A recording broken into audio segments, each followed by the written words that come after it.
So far, we've been talking about SVMs at a fairly abstract level. In this video, I'd like to talk about what you actually need to do in order to run or to use an SVM. The support vector machine algorithm poses a particular optimization problem, but as I briefly mentioned in an earlier video, I really do not recommend writing your own software to solve for the parameters data yourself. So just as today, very few of us, or maybe almost essentially none of us, would think of writing code ourselves to invert a matrix or take the square root of a number and so on. You just call some library function to do that. In the same way, the software for solving the SVM optimization problem is very complex, and there have been researchers that have been doing essentially numerical optimization research for many years to come up with good software libraries and good software packages to do this. And I strongly recommend just using one of the highly optimized software libraries rather than trying to implement something yourself. And there are lots of good software libraries out there. The two that I happen to use the most often are liblinear and libsvm, but there are really lots of good software libraries for doing this that you can link to many of the major programming languages that you may be using to code up learning algorithm. Even though you shouldn't be writing your own SVM optimization software, there are a few things you need to do though. First is to come up with some choice of the parameter C. We talked a little bit about the bias variance properties of this in an earlier video. Second, you also need to choose the kernel or the similarity function that you want to use. So one choice might be if you decide not to use any kernel, and the idea of no kernel is also called a linear kernel. So if someone says, I use an SVM with a linear kernel, what that means is they use an SVM without using a kernel, and it was a version of the SVM that just uses theta transpose x, right? That predicts 1 if theta 0 plus theta 1 x1 plus so on plus theta n xn is greater than or equal to 0. And this term linear kernel, you can think of this as, this is a version of the SVM that just gets you a standard linear classifier. So that would be one reasonable choice for some problems, and there would be many software libraries like liblinear was one example out of many. Is one example of a software library that can train an SVM without using a kernel, also called a linear kernel. So when would you want to do this? Well, if you have a large number of features, if n is large, and m, the number of training examples, is small, then you have a huge number of features. If this is an x is in Rn or Rn plus 1. So if you have a huge number of features already, with a small training set, maybe you want to just fit a linear decision boundary and not try to fit a very complicated nonlinear function, because you might not have enough data and you might risk overfitting if you're trying to fit a very complicated function in a very high dimensional feature space, but if your training set is small. So this would be one reasonable setting where you might decide to not use a kernel, or equivalent to use what's called a linear kernel. A second choice for the kernel that you might make is this Gaussian kernel, and this is what we had previously. And if you do this, then the other choice you need to make is to choose this parameter sigma squared, when we also talk a little bit about the bias variance trade-offs of how if sigma squared is large, then you tend to have a higher bias, lower variance classifier. But if sigma squared is small, then you have a higher variance, lower bias classifier. So when might you choose the Gaussian kernel?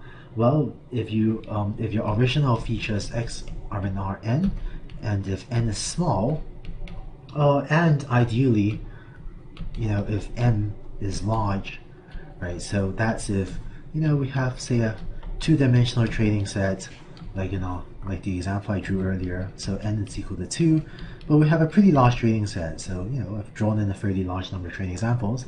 Then maybe you want to use a kernel to fit a more complex nonlinear decision boundary, and the Gaussian kernel would be a fine way to do this.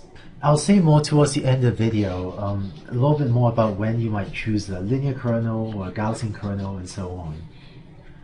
But concretely, if you decide to use a Gaussian kernel, then here's what you need to do. Depending on what support vector machine software package you use, it may ask you to implement a kernel function or to implement the similarity function. So if you're using an Octave or MATLAB implementation of an SVM, it may ask you to provide a function to compute a particular feature of the kernel. So this is really computing f subscript I for one particular value of I, where f here is just a single real number, right? So maybe this is better written fi. But what you need to do is write a kernel function that takes as input, a training example or a test example, whatever. It takes in some vector x and takes as input one of the landmarks, and but only I'm calling them x1 and x2 here because the landmarks are really training examples as well. But what you need to do is write software that takes as input, x1, x2, and computes this sort of similarity function between them and return a real number.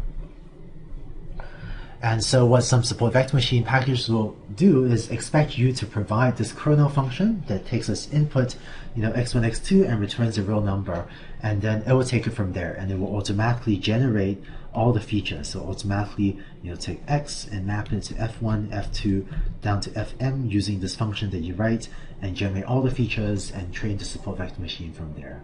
But sometimes you do need to provide this function yourself. Although if you're using the Gaussian kernel, some SVM implementations will also include the Gaussian kernel and a few other kernels as well, since the Gaussian kernel is probably the most common kernel. Gaussian and the linear kernels are really the two most popular kernels by far.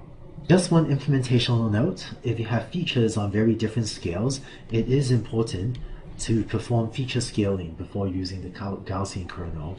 And here's why.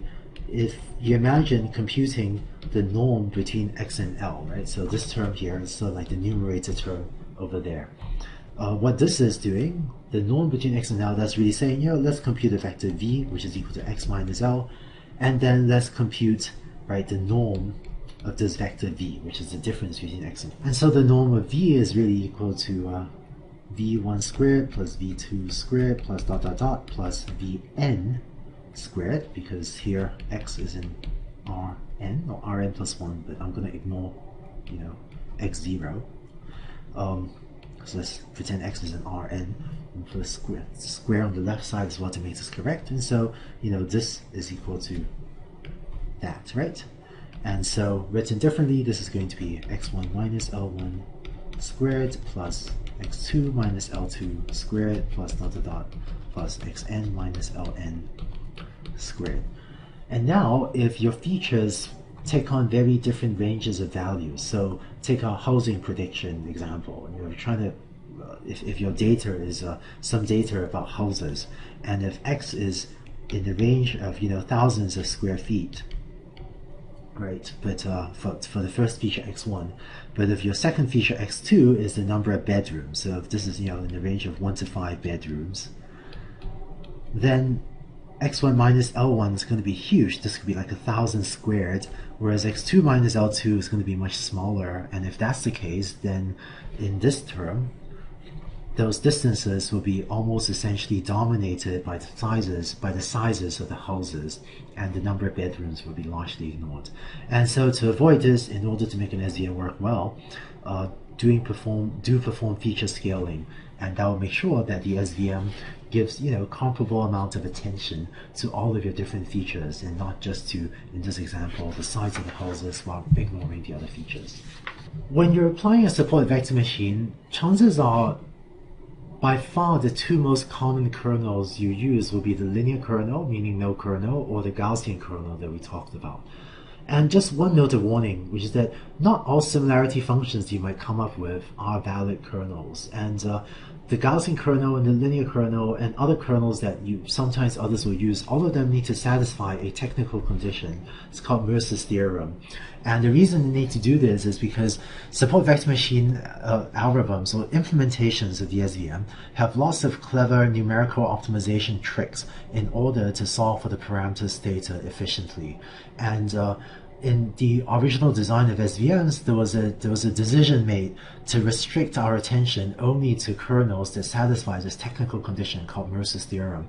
And what that does is that makes sure that all of these SVM packages, all of these SVM software packages, can use a large class of optimizations and get the parameter theta very quickly. So what most people end up doing is using either the linear or the Gaussian kernel. But there are a few other kernels that also satisfy Mercer's theorem and that you may run across other people using, although I personally end up using other kernels, very, very rarely, if at all. Just to mention some of the other kernels that you may run across, one is the polynomial kernel. And for that, the similarity between x and L is defined as, there are a lot of options, I guess. You can take x transpose L squared. So, here's one measure of how similar x and L are, right? If x and L are very close to each other, then the inner product will tend to be large. And so, this is a slightly unusual kernel that's not used that often, but it works. That you may run across it. So there's some people using it. This is one version of the polynomial kernel. Another is x transpose L cubed, or these are all examples of the polynomial kernel. X transpose L plus 1 cubed, x transpose L plus maybe a number different than 1, like 5, and then to the power of 4. And so the polynomial kernel actually has two parameters. One is what number do you add over here? And it could be 0. This is really hat plus 0 over there. As well as what's the degree of the polynomial. So the degree, the power, and this number. So the more general form of this, of the polynomial kernel, is x transpose L plus some constant, and then to some degree in the exponent. And so both of these are parameters for the polynomial kernel. So the polynomial kernel almost always or usually performs worse than the Gaussian kernel and is not used that much, but it's just something that you may run across. Usually it's used only for data where x and L are all strictly non-negative, and so that ensures that these inner products are never negative. But it captures this intuition that if x and L are very similar to each other, then maybe the inner product between them will be large. But it has some other properties as well, but people then tend not to use it much. And then depending on what you're doing, there are other sort of more esoteric kernels as well that you may come across. There's a string kernel. This is sometimes used if your input data is text strings or other types of strings. There are things like the chi-squared kernel, the histogram section kernel, and so on. There's sort of more esoteric kernels that you can use to measure similarity between different objects. So, for example, if you're trying to do some sort of text classification problem where the input x is a string, then maybe you want to define the similarity between two strings using the string kernel. But I personally, end up very rarely, if at all, using these more esoteric kernels. I think I might have used the chi-squared kernel maybe once in my life, and the histogram kernel maybe once or twice in my life. And I've actually never used the string kernel myself. But in case you run across this in other applications, if you do a quick web search, if you do a quick Google search or a quick Bing search, you should find definitions of these other kernels as well. So, just two last details I want to talk about in this video. One is multi-class classification. So if you have 4 classes, or more generally k classes, how do you get an SVM to output some appropriate decision boundary between your multiple classes? Many SVM packages already have built-in multi-class classification functionality. So if you're using a package like that, you just use that built-in functionality, and that should work fine. Otherwise, one way to do this is to use the one versus all method that we talked about when we were developing logistic regression. So what you do is you train k SVMs if you have k classes, one to distinguish each of the classes from the rest, and this will give you k parameter vectors. So this will give you, theta 1, which is trying to distinguish class y equals 1 from all of the other classes. Then you get a separate parameter vector theta 2, which is what you get when you have y equals 2 as a positive class and all the others as a negative class, and so on, up to a parameter vector theta k, which is the parameter vector for distinguishing the final class k from everything else. And then lastly, this is exactly the same as the one versus all method we have for logistic regression. Really, you just predict the class I with the largest theta I transpose x. So that's multi-class classification of SVMs. But the more common case is that there's a good chance that whatever software package you use, there'll be a reasonable chance that it'll already have built-in multi-class classification functionality, and so you don't even need to worry about this yourself. Finally, we developed support vector machines starting off with logistic regression and then modifying the cost function a little bit. So the last thing I want to do in this video is just say a little bit about when you would use one of these two algorithms. So let's say n is the number of features and m is the number of training examples. So when should we use one algorithm versus the other? Well, if n is large relative to your training set size, so for example, if you think of this as if the number of features is much larger than m. And this might be, for example, if you have a text classification problem where the dimension of your feature vectors, I don't know, maybe 10,000, and if your training set size is maybe 10, maybe up to 1,000, right? So imagine a spam classification problem where email spam, where you have 10,000 features corresponding to 10,000 words, but you have, maybe 10 training examples or maybe up to 1,000 examples. So if n is large relative to m, then what I would usually do is use logistic regression or use an SVM without a kernel, or use it with a linear kernel.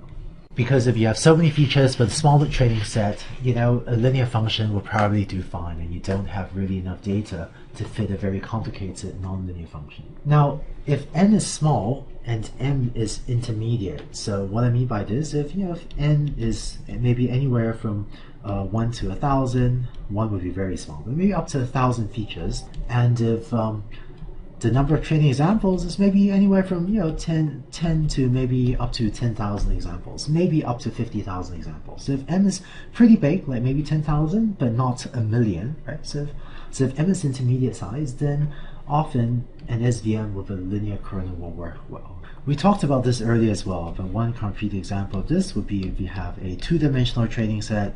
So if n is equal to 2, but you have, drawing in a pretty large number of training examples, so Gaussian kernel would do a pretty good job separating positive and negative clauses.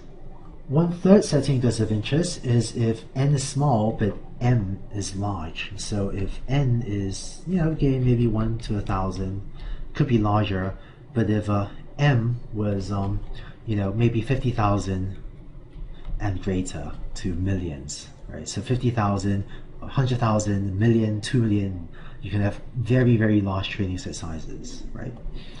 So if this is the case, then an SVM with a Gaussian kernel will be somewhat slow to run. Today's SVM packages, if you're using a Gaussian kernel, tend to struggle a bit. If you have, maybe 50,000 is okay, but if you have a million training examples, or maybe even 100,000, with a massive value of m, today's SVM packages are very good, but they can still struggle a little bit when you have a massive training set size and you're using a Gaussian kernel. So in that case, what I would usually do is try to just manually create or add more features, and then use logistic regression or an SVM without a kernel. And in case you look at this slide and you see logistic regression or SVM without a kernel, in both of these places, I kind of paired them together. Well, there's a reason for that, is that logistic regression and SVM without a kernel, those are really pretty similar algorithms, and either logistic regression or SVM without a kernel will usually do pretty similar things and give pretty similar performance, but depending on your implementational details, one may be more efficient than the other. But where one of these algorithms applies, logistic regression or SVM without a kernel, the other one is likely to work pretty well as well. But a lot of the power of the SVM is when you use different kernels to learn complex nonlinear functions. And this regime, when you have maybe up to 10,000 examples, maybe up to 50,000, and your number of features is reasonably large, maybe that's a very common regime, and maybe that's a regime where a support vector machine with a Gaussian kernel will shine and can do things that are much harder to do than with logistic regression. And finally, where do neural networks fit in? Well, for all of these problems, for all of these different regimes, a neural network or well-designed neural network is likely to work well as well. The one disadvantage and one reason I might not sometimes use a neural network is that for some of these problems, the neural network might be slower to train, but if you have a very good SVM implementation package, that could run faster, quite a bit faster than your neural network. And although we didn't show this earlier, it turns out that the optimization problem that the SVM has is a convex optimization problem. And so the good SVM optimization software packages will always find the global minimum or something close to it. And so for the SVM, you don't need to worry about local optima. In practice, local optima aren't a huge problem for neural networks, but they also, it's just one less thing to worry about if you're using an SVM. And depending on your problem, the neural network may be slower, especially in this sort of regime, than the SVM. In case the guidelines they gave here seem a little bit vague, and if you're looking at some problems and you still feel like, the guidelines are a bit vague, I'm still not entirely sure, should I use this algorithm or that algorithm? That's actually okay. When I face a machine learning problem, sometimes it's actually just not clear what is the best algorithm to use. But as we saw in earlier videos, really, the algorithm does matter, but what often matters even more is things like how much data do you have and how skilled are you, how good are you at doing error analysis and debugging learning algorithms, figuring out how to design new features, or figuring out what other features to give your learning algorithm and so on. And often those things will matter more than are you using a logistic regression or an SVM. But having said that, the SVM is still widely perceived as one of the most powerful learning algorithms, and there is this regime of when there's a very effective way to learn complex non-linear functions. And so I actually, together with logistic regression, neural networks, SVMs, using those three learning algorithms, you're actually, I think, very well positioned to build state-of-the-art, machine learning systems for a wide range of applications. And this is another very powerful tool to have in your arsenal, one that is used all over the place in Silicon Valley or in industry and in academia to build many high-performance machine learning systems.